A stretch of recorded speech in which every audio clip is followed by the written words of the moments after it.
Xin chào mọi người. Buổi tối rảnh rỗi lấy mạch ra test thử. Đây là mạch Bayer SFR1D. Hôm nay mình đã nạp sẵn âm thanh của M1. Mình sẽ test thử âm thanh của M1, Panther và T55.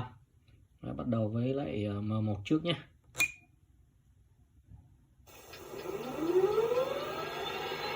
Tiếng động cơ tua bin rất đặc trưng của M1.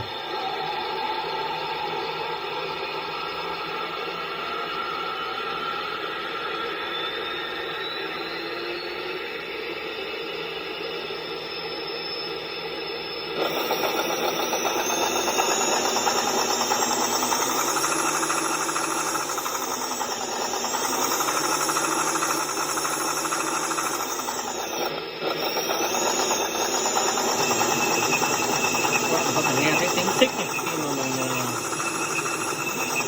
sang trái hoặc sang phải là sẽ có tiếng xích, tối đa thì sẽ có tiếng xích. Quay phát pháo, vòng pháo, đại bác bắn.